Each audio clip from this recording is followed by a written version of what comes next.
Hello student Akshay सार YouTube channel को समस्त स्वागत।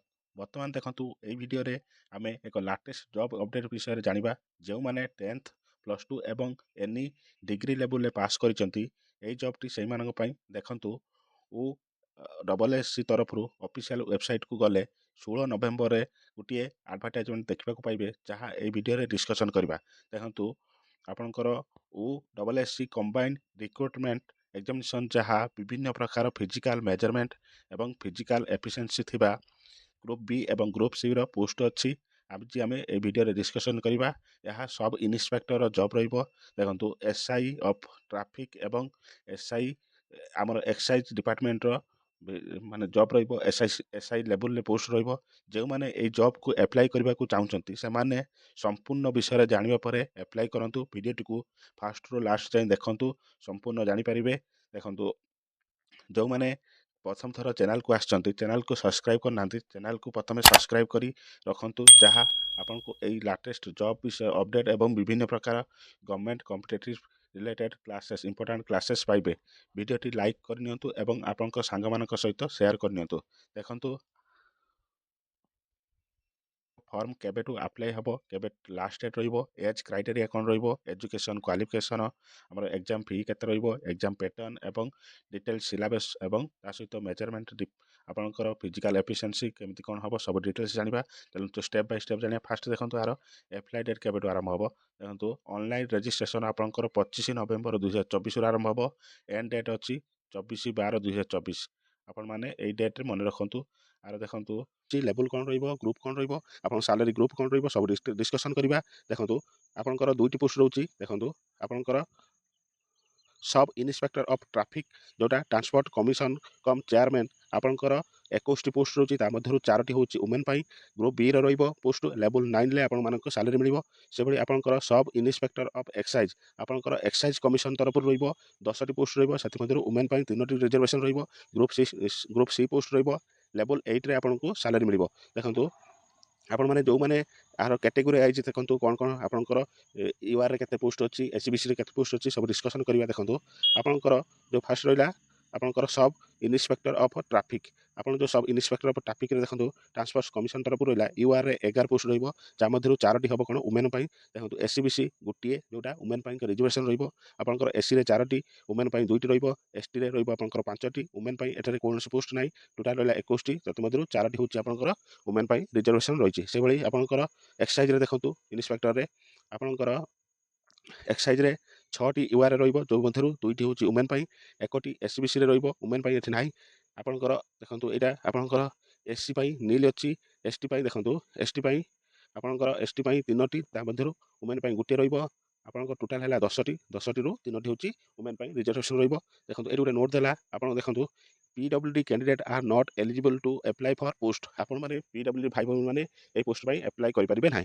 चलंतु आपण देखंतु मेन होची एजुकेशन क्वालिफिकेशन। देखंतु जोटा शिक्षागत योग्यता आपण माने मानि रखंतु जदि ग्रेजुएशन करिसंती डिग्री लेवल ले, जो डिग्री लेवल ले करिसंती आपण माने दुईटी पोस्ट पई एलिजिबल हे परिबे। आपण माने माने प्लस 3 लेवल ले जो ग्रेजुएशन करचंती एनी ग्रेजुएशन रे आपण माने याकू फॉर्म फिलअप करि परिबे। चलंतु आपनकर ए रहिला, तापर आपनकर एज रहिला। देखंतु एज आपनकर मिनिमम 21 हेतिबा दरकार, मैक्सिमम 38 वर्ष हेतिबा दरकार। मिनिमम एज 1/1/2024 रु लागू हबो आपण मान पई। देखंतु आर एग्जाम पैटर्न देखंतु केमति हबो, जो माने प्लान हबो एग्जाम पैटर्न। देखंतु 3टी एग्जाम रहिबो, रिटन एग्जामिनेशन रहिबो, आपनकर physical measurement and physical efficiency test रहिबो, टेस्ट सर्टिफिकेट वेरिफिकेशन रहिबो। देखंतु आपण मानकर रिटन एग्जाम जोटा स्टेज 1 ले रिटन एग्जाम हबो। नंबर ऑफ क्वेश्चन केते 150 रहिबो, मार्क रहिबो 150, टाइम रहिबो 180 मिनिट। आपण मानकर पई नेगेटिव मार्क होची 0.33। आपण माने नेगेटिव मार्क रहिबो। देखंतु से भली आपनकर स्टेज 2 रे फिजिकल एफिशिएंसी टेस्ट बा मेजरमेंट टेस्ट रहिबो।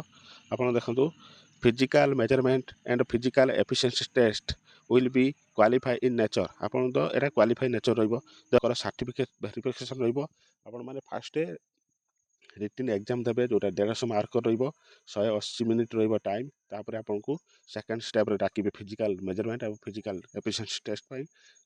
तापर थर्ड रे आपनको କ'ଣ ସାର୍ଟିଫିକେଟ୍ ଭେରିଫିକେସନ୍ ପାଇଁ ଆପଣଙ୍କୁ ଡାକିବେ। ଦେଖନ୍ତୁ ଏଠି ଦେଲା ସିଲାବସ୍, ଦେଖନ୍ତୁ ସିଲାବସ୍ ରହିଲା କ'ଣ ଦେଖନ୍ତୁ, ଜେନେରାଲ ଇଂଲିଶରେ ରହିବ, ଦେଖନ୍ତୁ compression of given passage, uses and vocabulary, question to the test the knowledge of grammar. ଆପଣମାନଙ୍କର ଏସବୁ ଇଂଲିଶରେ ଆପଣଙ୍କୁ ଆସିବ। ଓଡ଼ିଆ ଲାଙ୍ଗୁଏଜରେ ଦେଖନ୍ତୁ compression of given passage, uses and vocabulary, translation for English to Odia. ତାପରେ ଆପଣଙ୍କର ଜେନେରାଲ ଷ୍ଟଡିଜ୍ରେ ରହିଲା, ଦେଖନ୍ତୁ ଜେନେରାଲ ସାଇନ୍ସ ରହିଲା, general science and recent scientific or technological development, current event of national and international importance, history of India for ancient time and Indian national movement. ଆପଣଙ୍କର Indian and world geography ରହିଲା। ଏଇସବୁ ଆପଣଙ୍କର syllabus ଦେଇଛି। Indian polity ରହିଲା ଏବଂ economy ରହିଲା। Mental ability and test of reasoning, ଆପଣଙ୍କର ଦେଖନ୍ତୁ ରିଜନିଂ ରହିଲା। ଆପଣଙ୍କର ଆଉ କ'ଣ ରହିଲା, numerical ability test and arithmetic of HSC standard. ଆପଣ 10th ଷ୍ଟାଣ୍ଡାର୍ଡ଼ରେ ଆପଣଙ୍କର ଆରିଥମେଟିକ୍ ରହିବ। ବେସିକ୍ କମ୍ପ୍ୟୁଟର ଲିଟରେସି ରହିବ। ଆପଣଙ୍କୁ ଦେଖନ୍ତୁ physical measurement and physical efficiency test. General ପାଇଁ ଦେଖନ୍ତୁ 168 ମିଟର ରହିଥିବା ଦରକାର, CM ସେଣ୍ଟିମିଟର, ୱେଟ୍ ରହିଥିବା ଦରକାର 55 ଗ୍ରାମ। ଅନଏକ୍ସପେକ୍ଟେଡ ଚେଷ୍ଟ ରହିଲା 79, ଏକ୍ସପେକ୍ଟେଡ ଚେଷ୍ଟ ରହିବ 84। ଆପଣଙ୍କର ଯେଉଁଟା ଜେନେରାଲ ବା SCBC ପାଇଁ ମେନ୍ ପାଇଁ। ଓମେନ୍ ପାଇଁ 155 ସେଣ୍ଟିମିଟର, ଯେଉଁଟା 47.5 କିଲୋ। ଆପଣଙ୍କ ମାନେ ଏଇଟା ଚେଷ୍ଟ ଦରକାର ନାହିଁ। Schedule caste for schedule tribe main ପାଇଁ, SC ST ପାଇଁ ଆପଣ ମେନ୍ ପାଇଁ 163 ସେଣ୍ଟିମିଟର, 50 ଗ୍ରାମ ୱେଟ୍। ଏକ୍ସପାଣ୍ଡେଡ୍ ଚେଷ୍ଟ ରହିବ 76 ସେଣ୍ଟିମିଟର, ଏକ୍ସପାଣ୍ଡେଡ୍ ଅନଏକ୍ସପେକ୍ଟେଡ୍ ରହିବ 76, ଏକ୍ସପାଣ୍ଡେଡ୍ ରହିବ 81। ଓମେନ୍ ପାଇଁ ଖାଲି 150 ସେଣ୍ଟିମିଟର ଏବଂ 45 କେଜି। ଆପଣଙ୍କର physical efficiency test qualify only. ଦେଖନ୍ତୁ the following physical efficiency test shall be held for the post of sub inspector excise. Men ପାଇଁ ରହିଲା ରନିଂ 1.6 କିଲୋମିଟର ଇନ୍ 8 ମିନିଟ୍ରେ ଆପଣଙ୍କୁ 1600 କିଲୋମିଟର ଧରିବାକୁ ପଡ଼ିବ। ଲଙ୍ଗ୍ ଜମ୍ପ ରହିବ 3.66 metre in length in 3 attempt. 3ଟି attempt ରହିବ, ତାପରେ ଲଙ୍ଗ୍ ଜମ୍ପ 3.66 ମିଟର ଆପଣଙ୍କୁ ଲେନ୍ଥରେ ମାରିବାକୁ ପଡ଼ିବ। ଓମେନ୍ ପାଇଁ ଦେଖନ୍ତୁ 1600 କିଲୋମିଟର ଆପଣଙ୍କୁ 10 ମିନିଟ୍ ଏଣ୍ଡ 20 ସେକେଣ୍ଡ ରହିବ। ଆପଣ ଲଙ୍ଗ୍ ଜମ୍ପ ରହିବ 2.77 metre in length at 3 attempt. ଆପଣଙ୍କୁ ମାନେ 3 ଆଟେମ୍ପ ଦେଖ ରହିବ। ମେନ୍ ପାଇଁ ଅଲ୍ କ୍ୟାଟେଗୋରୀ ଦେଖନ୍ତୁ running 1600 kilometre in 8 minute. Women ପାଇଁ 1600 kilometre in 10 minute and 20 second. ଆପଣମାନଙ୍କର ଏଇଟା ଫିଜିକାଲ କ'ଣ ଏଫିସିଏନ୍ସି ରହିଲା। ଆପଣ ଥିଲା ଡିଟେଲ୍ସ ଆମେ ଏଇ ଯେଉଁ ଆଡ଼ଭର୍ଟାଇଜମେଣ୍ଟଟି ବା ନୋଟିସ୍ଟି, ଆପଣଙ୍କ ରିକ୍ରୁଟମେଣ୍ଟ ନୋଟିସ୍ଟି ଜବ୍ ଅପଡ଼େଟ୍ ଡିସ୍କସନ୍ କଲେ। ଭିଡ଼ିଓଟିରେ କୌଣସି ଡାଉଟ୍ ଥିଲେ ଆପଣ କମେଣ୍ଟ ମାଧ୍ୟମରେ ପଚାରନ୍ତୁ। ଆଉ ଏଇଭଳି ଭିଡ଼ିଓ ପାଇଁ ଚ୍ୟାନେଲକୁ ସବସ୍କ୍ରାଇବ୍ କରି ପାଖରେ ଥିବା ନୋଟିଫିକେସନ୍ ବଟନକୁ ଅନ୍ ରଖନ୍ତୁ। ଆପଣଙ୍କ ପାଇଁ କୌଣସି ଭିଡ଼ିଓ ମିସ୍ ନ ହେଉ। ଚାଲନ୍ତୁ ଦେଖା ହେବା ନେକ୍ସଟ ଭିଡ଼ିଓରେ। ସେତେ ପର୍ଯ୍ୟନ୍ତ ବିଦାୟ ଦିଅନ୍ତୁ। ଜୟ ଜଗନ୍ନାଥ।